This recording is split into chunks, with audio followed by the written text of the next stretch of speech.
Salut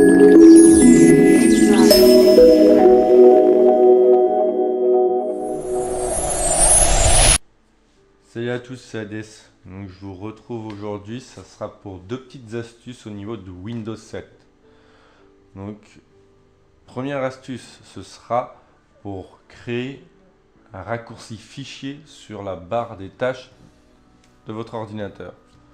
La seconde, ce sera de créer un panneau de configuration beaucoup plus complexe et beaucoup plus complet surtout au niveau de votre PC. Donc voilà, donc pour la première chose, on va faire le raccourci fichier.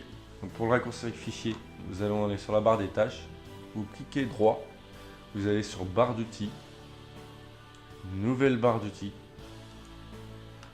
vous sélectionnez le fichier que vous voulez, mettre les images par exemple, et vous le sélectionnez. Voilà, vous avez le raccourci fichier qui se met automatiquement dans la barre des tâches. Vous avez vos raccourcis d'application, de logiciels, mais vous pouvez aussi faire des raccourcis fichiers que j'appelle. Donc certes, il y a beaucoup de gens qui doivent le connaître, cette astuce, mais d'autres ne doivent pas forcément le connaître non plus. Donc c'est pour ça que je me permets de faire cette petite astuce. Donc après, vous pouvez en mettre autant que vous voulez. Vous voyez, vous faites barre d'outils, nouvelle barre d'outils, sélectionnez musique par exemple, sélectionnez et voilà, et ainsi de suite. Donc voilà, ça sera tout pour cette astuce là. Sinon, pour ce qui est du panneau de configuration, vous allez faire un clic droit sur votre bureau, vous allez créer un nouveau fichier, nouveau dossier, pardon. Ensuite, vous allez le renommer avec le module que je mettrai dans la description de la vidéo.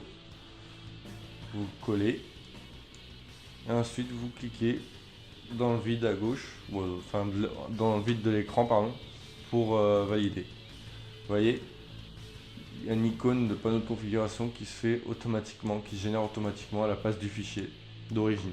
Vous voyez, là c'est celui-là d'origine et celui-ci c'est celui-là que nous venons de créer. Donc vous voyez par vous-même, là c'est le panneau de configuration par défaut Windows et là le panneau de configuration que nous venons de créer.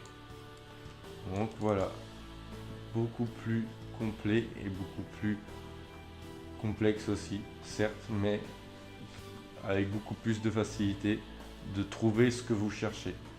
Car bien souvent, moi personnellement, quand je vais dans le panneau de configuration d'origine de Windows, je suis bien souvent en train de cliquer sur plusieurs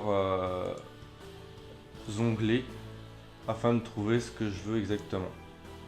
Donc au moins là, tout est réuni en un seul, il n'y a plus qu'à. Donc voilà, c'est tout pour ces deux petites astuces. J'espère que ça vous aura aidé. Et dites-moi ce que vous en pensez. Et je vous dis à très bientôt pour de nouvelles vidéos. Ciao!